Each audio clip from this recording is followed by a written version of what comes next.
You are listening to the Mike Riley Now podcast on the Young Angels of America Network. Follow us by visiting MikeRileyNow.com.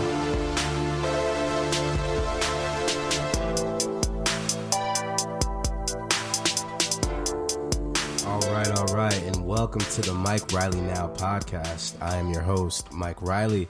Welcome, all our new subscribers and everybody who's tuning in for the first time and for the second time. We are broadcasting to you live from the Young Angels of America Network, brought to you by Community Service Live. I am, once again, Mike Riley, and I'm here with my good co-host, my girl Charlie. Say what's up, Charlie. What's up, guys? And we are also here with our executive producer, Brooke, running the Young Angels of America Network. Please follow us by visiting on the Twitters, the Facebooks, the Instagrams, all that cool stuff. Go to MikeRileyNow.com. You can get all your information there and all that cool stuff. All right. So let's jump into it. I wanted to start today and talk about and I always forget to shout the date out when we do these podcasts. Today is Thursday, October the 13th. Is it the 13th or the 14th? 13th. Okay, today's October 13th. So for those of you who have been kind of following along in the news and kind of, seeing things that are kind of going on, I'm going to try to kind of talk about things in the current state. And the election's about 26 days away, right? We're 26 days away from having a brand new president of the United States. It's not going to be Barack Obama no more. I'm going to miss him. I know.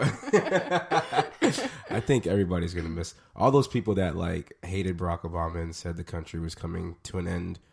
Now we're kind of having that, damn, he wasn't so bad after all, was he? Right? They're seeing him through rose-tinted glasses now, aren't they? He's like a safety net of America. Yeah, exactly. So much for all that Kenyanism. Right. But the election's 26 days away. And a lot of people still don't know who they're voting for. Are not interested in voting at all. And this is more so true with people in our age category, and me and Charlie's age category. Well, we're probably pretty far apart, but just a little. Just a little, yeah, actually. I still think of myself as a kid. But millennials, for the most part, who are actually voting in this election, are refusing to vote for either Donald Trump or Hillary Clinton. And a lot of them are either saying they're not going to vote at all, or they're actually going to choose to vote third party. And for me, it kind of begs the question: how many millennials out there? Because it's a well-known fact, and it seems very notorious that millennials aren't very educated on the issues. Right? It said that we are like one of the most apathetic generations of all time. We don't vote in large numbers. Most of us don't know what the hell we're talking about when we do vote. Is that true? Yeah, is that true? Raise your hand if you think it's true out there for all you people who are listening. But with the majority of millennials saying that they refuse to participate or vote for either candidate, it really begs the question, what do millennials really know about the platforms of the major parties in the United States? To me, that's a good question. And the reason why I think that's a huge question for me is because I've recently, not recently, but through this election, especially after the DNC, I've been noticing how many Bernie Sanders supporters, from former Bernie Sanders supporters, are now voting Libertarian. They're voting for Gary Johnson, or, they're choosing to vote for Jill Stein. And then on top of that, I hear a lot of my peers, my millennial friends, always complain that, you know what, man, there's just not enough choices. I just don't want to vote for the establishment. I wish we had more choices. I don't identify with either Republicans or Democrats, so I'm just not doing this thing. Right? And when I asked them, so what do you consider your principles when it comes to government? What are your morals and your principles when it comes to how things should be ran? Right? And it also begs the question, is protesting against the establishment just like a trendy thing to do? Yes. Yeah. Stick it to the man kind of attitude. Like rage against the machine. It's exactly. Like, man, it's cool not to go for the norm. You know what I mean? It's like, yeah, man, we're going to go out there and shake our fist and wave our signs around. I was young at one point. I used to do that type of stuff. I was out there in the streets with my signs and with my, with my bandana tied across my face and that whole bit, That paints a picture. Yeah, it does, doesn't it, right? I never knew how to make a Molotov cocktail, so I never got that far. But, it really kind of begs the question, is this just a trendy thing to do? Now, Barack Obama was polling at 60% amongst younger voters, while Hillary Clinton is only polling at 31%. 31%. Right. And I know she's really out of touch with millennials, but I'm saying something. I, in my personal opinion, when you're voting for someone in this election, because this is a big election, you're not necessarily voting for that candidate, but you're voting for the party platform. Yeah. And what are the platforms of the party? What does it mean to be a Democrat? What does it mean to be a Republican? What does it mean to be a Libertarian?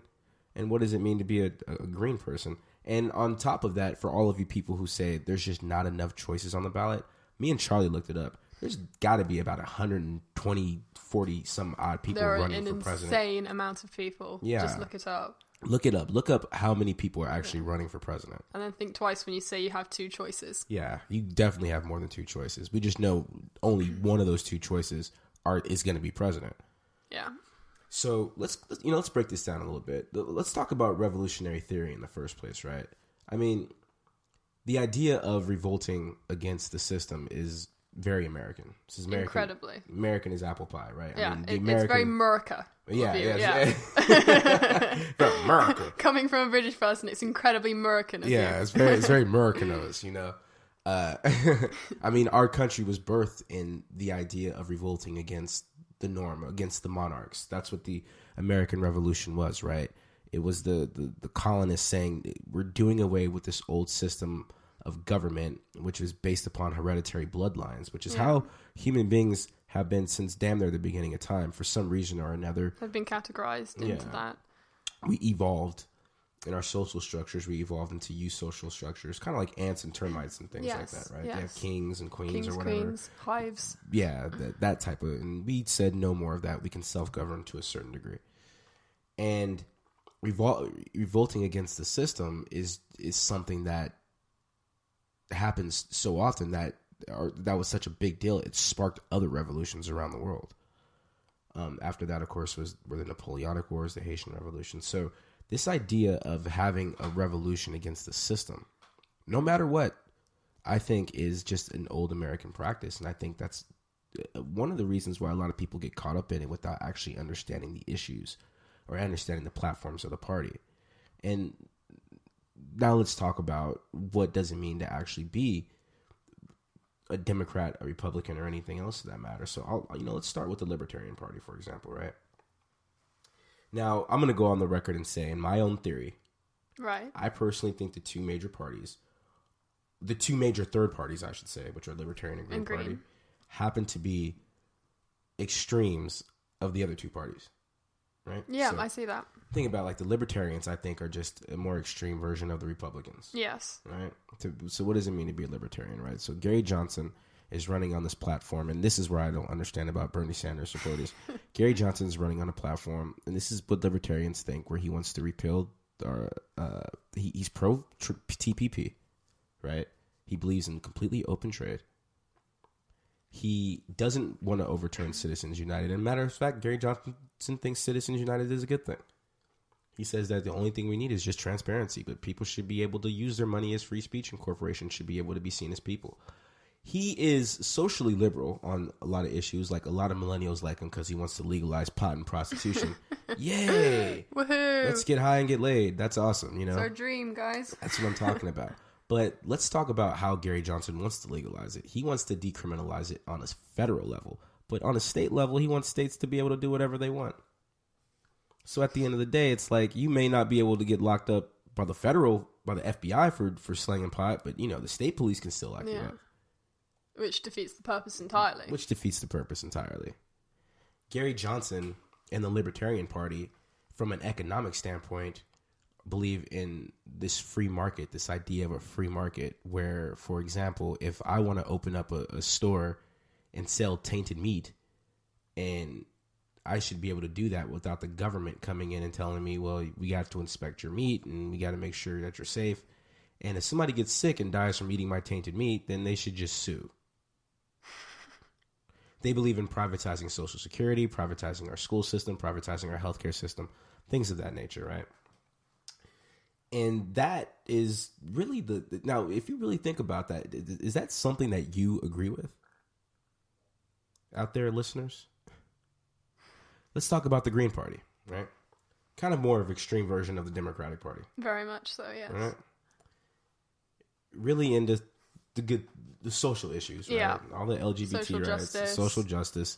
They want to get rid of a lot of student debt by doing what we did. Which, as going to be college students, we're going to be nice college right students. now. Yeah, so we take all that debt that was paid back to us from the bailout that's sitting in the Treasury Reserve, and we use it to pay off the student loan debts and give students a break. That's a good idea. Yeah, I wouldn't mind that. I don't mind that either. College is bloody expensive these days. Yeah, it is. I feel sorry for you, young lady. Also, too, they pretty much run on the platform of the trade of pretty much fair trade, and a lot of those issues that kind of align with the Democratic Party. Now let's talk about the Republican Party. I know we're running out of time here. I can ran on forever. Let's talk about the Republican Party. Now, obviously, most people in this country are either Democratic or Republican. Yeah. Right? And what does it really mean to be a Republican? Right. So the Republican Party's gone through a lot of different phases. There is the Republican Party of Abraham Lincoln. And the Republican Party of Abraham Lincoln, I don't know if you've noticed, is nothing like the Republican Party of today. And it makes me sort of wonder every single time that Trump says, we're the party of Lincoln, we're the party of Lincoln. No, you're not. Yeah. You're really not. It's just another lie. Yeah, the party of Lincoln died with Lincoln. Yes, really. It really did. And the Republican Party went through a huge transformation, through its history. From Teddy Roosevelt, who was a real hardcore progressive, till it got to Warren G. Harding, who was really a president who was so pro-business. And he was rock full of so much scandal. He died in office, and Calvin Coolidge took his place. Right. And this was a catalyst that led to the Great Depression. And then after that was Herbert Hoover. Yeah. And they crashed the economy so hard. FDR got elected as a Democrat on the New Deal, and he was like king of America. Absolutely. Much. We didn't elect a Republican after that till after World War II when Ike Eisenhower got elected. And Ike Eisenhower was about as moderate as a Republican can get. Yeah. If he were alive today, he'd probably be a Democrat. Yeah. He was built the interstate highway system, completely into socialism, warned against the military-industrial complex, all these things. Then, of course, came Richard Nixon in the 70s. We all know what he did. Yeah, no kidding. And then comes Ronald Reagan. Now, Ronald Reagan really flipped the Republican Party around, didn't he? Yeah. He came into the America with this idea of trickle-down economic theory, right? This deregulation of business. This idea of running on a platform of Lee Atwater's Southern strategy is what they call it. Yeah. Where it's like, there are these takers, these entitlement people, these welfare queens. They're taking your hard-earned tax dollars. They're flipping it around. And you're working pretty much to take care of somebody who doesn't want to work. Yeah. AKA black people. Yeah. And they pretty much ran on that platform. Paul Ryan has adopted that platform pretty much in a modern day version. Yeah. Which is why him and Donald Trump don't get along very much. Yeah, he's definitely updated it. And the Republican Party of Donald Trump now is completely kind of, they have their skewed ways. Yeah. Which is why him and Paul Ryan are kind of beefing right now. Oh, absolutely.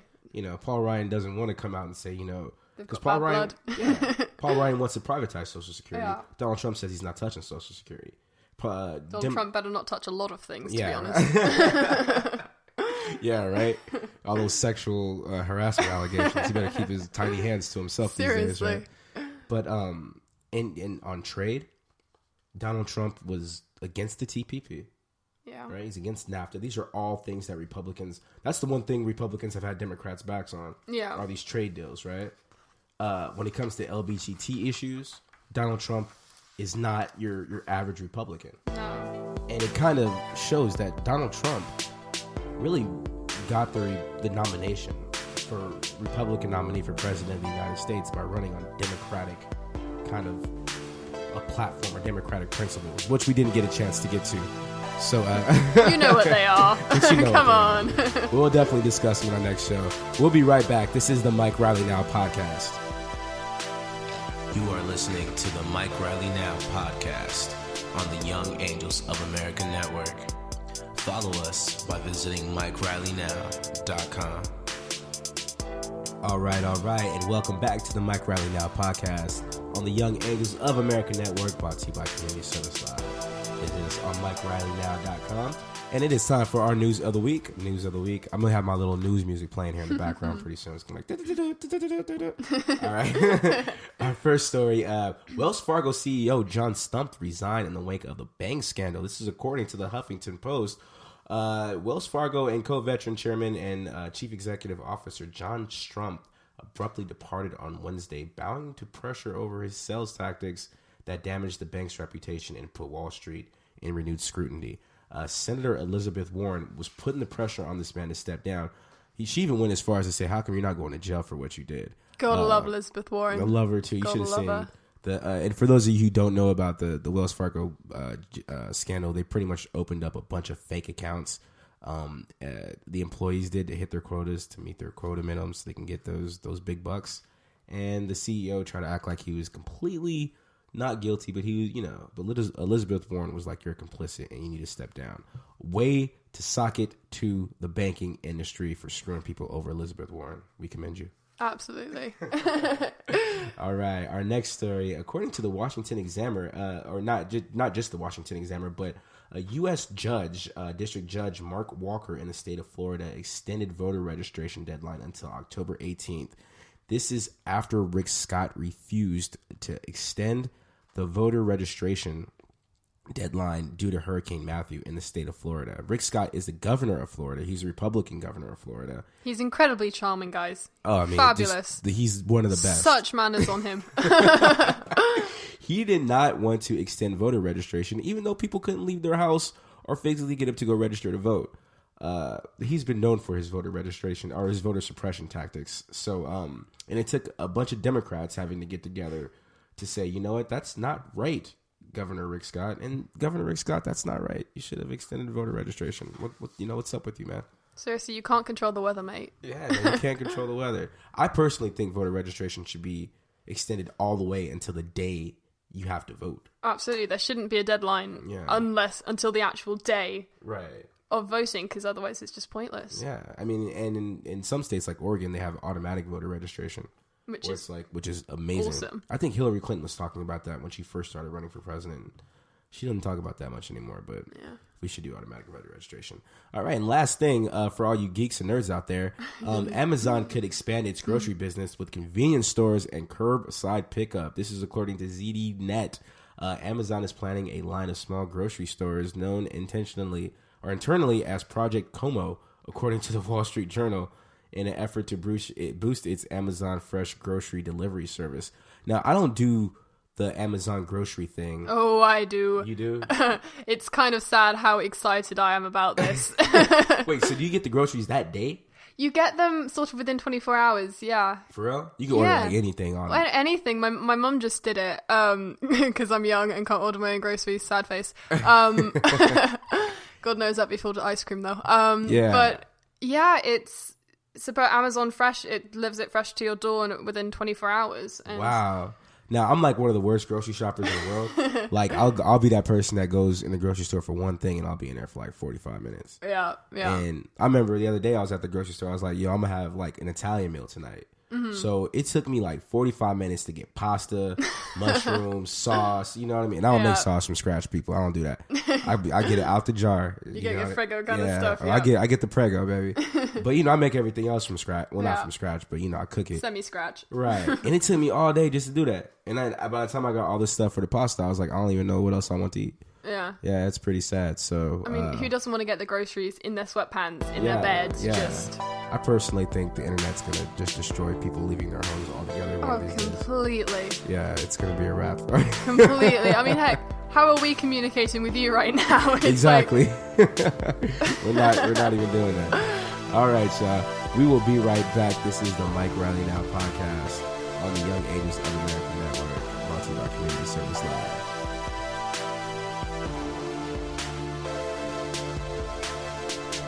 All right, and we are back. Welcome back to the Mike Riley Now podcast, right here on the Young Angels of America Network, brought to you by Community Service Live. Follow us on the Facebook, Twitters, Instagrams, crap. MikeRileyNow.com. I'm your host, Mike Riley. My girl Charlie in the building. Say hello, Charlie. What's up, guys? What's happening? All right, so let's get into the third segment of the show, which we usually cover economics. I really wanted to, well, let's talk about some news first. The Nobel Peace Prize are these prizes. They're going through their thing right now, where people are getting their Nobel Peace Prizes. Right? They're pretty big, guys. I don't know if you've heard of them before. I don't know if you've heard of them before. Yeah, Bob Dylan just got one, which is really awesome. I love Bob Dylan. But the one that was, they have one in economics, right? And it was just rewarded to a gentleman by the name of Bengt Holmström, and I hope I'm not butchering the name. Yeah, I'm not butchering his name. He's from Finland. Yeah, give us a break. Yeah, I don't speak Finland. And I just sound so ignorant when I said that, didn't I? I think it's Finnish. Finish. I should finish. But he won the Nobel Peace Prize in economics. And if you can, Google search him if you have a phone in your hand. And he won it based upon what's called contract theory. Now, I'm going to break this down a little bit in a second here. But it's funny because Alfred Nobel, the person who the prize is named after and how the foundation was named after, ironically enough, he has a Peace Prize named after him, and he invented dynamite. But Alfred... Slightly counterintuitive. Yeah, slightly counterintuitive. But Alfred Nobel never intended for there to be a prize in economics. You can see why. Yeah, because these economic theories that a lot of these economists came up with were things they wanted to reward themselves for. If I'm not mistaken, I think it was sometime in the 1940s. It might have been a little earlier, maybe right after the Great Depression or somewhere around that time. But there was a gentleman by the name of Friedrich Hayek from Austria who won the Nobel Peace Prize in economics. And his economic theory was based a lot on what many would call neoliberalism, or Milton Friedman's School of Economics from the University of Chicago, a.k.a. Ayn Rand economics, a.k.a. Reaganomics, trickle-down economic theory. Right now, this theory that this guy named Friedrich Hayek won this off of was postulated on the idea: if you take the government out of business, then somehow business will flourish. This utopian society will come around when people aren't, boggled down by the strains of government regulation holding them down so they can't run their business effectively, right? Now, let's think about this for a minute.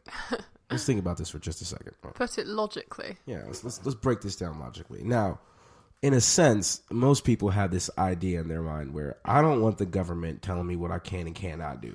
I don't want the government coming in and controlling me, right? I mean, this is like a thing. It's just human nature. No one wants to be controlled. Bam, exactly, right?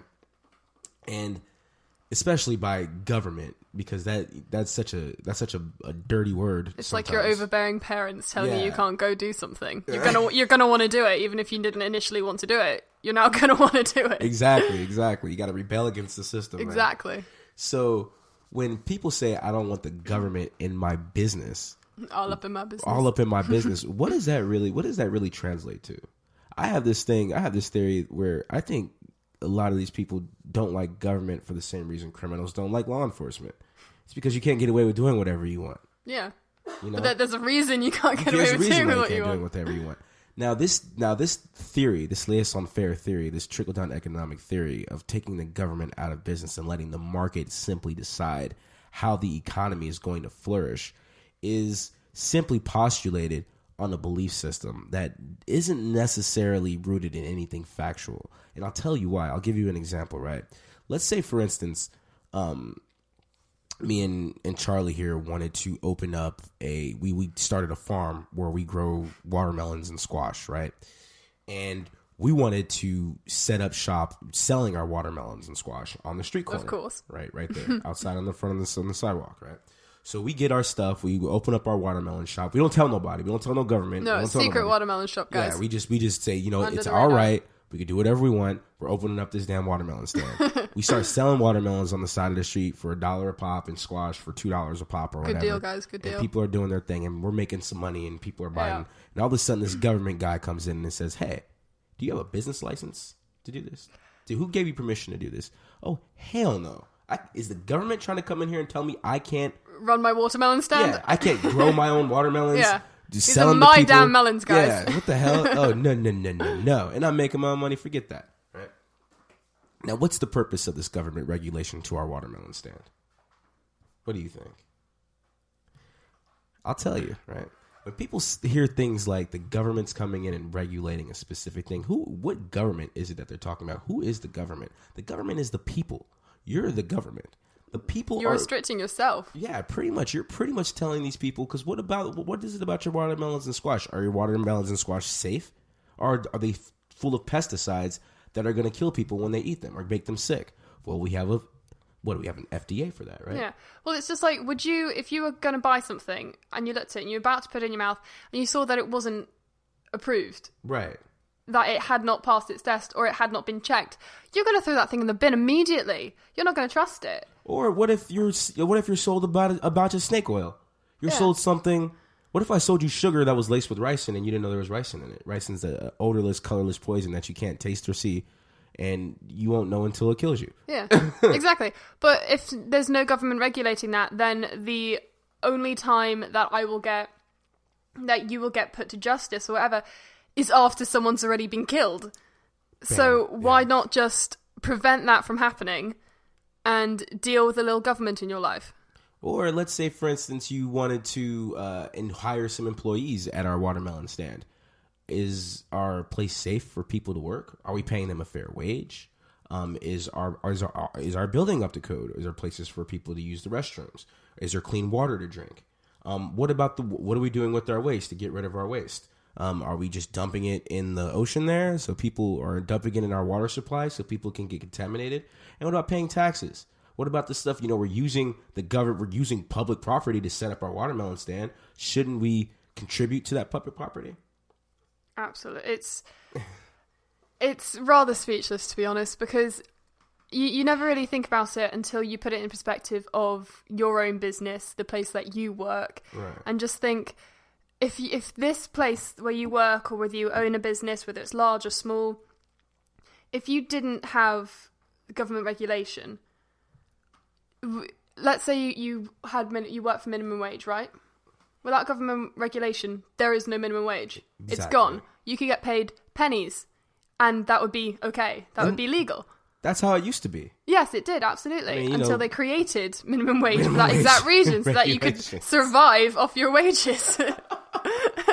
Or when I go to the store and I'm buying something to eat, I have the right to know what's in my food. Exactly. No one's just going to go in, it's a 50-50, have fun, good luck. That's government regulation, exactly. Yeah, sorry if you don't wake up tomorrow, honestly.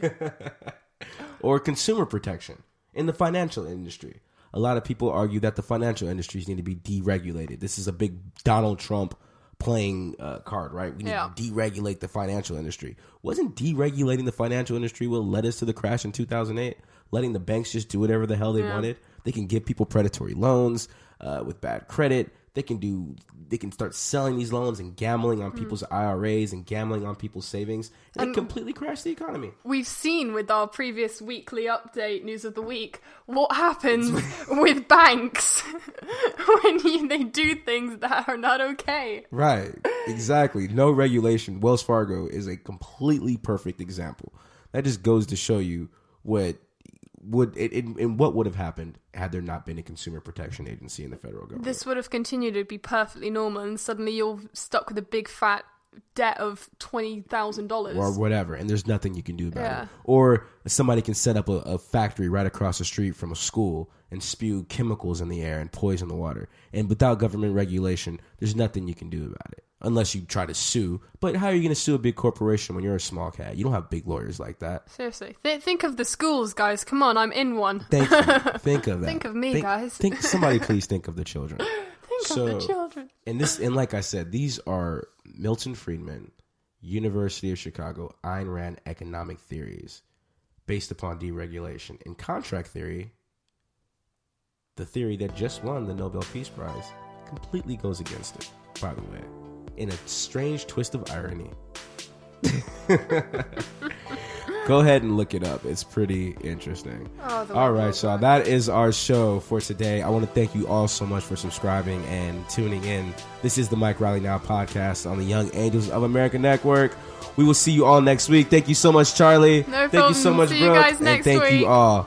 Cheers. MikeRileyNow.com. You are listening to the Mike Riley Now podcast on the Young Angels of America Network.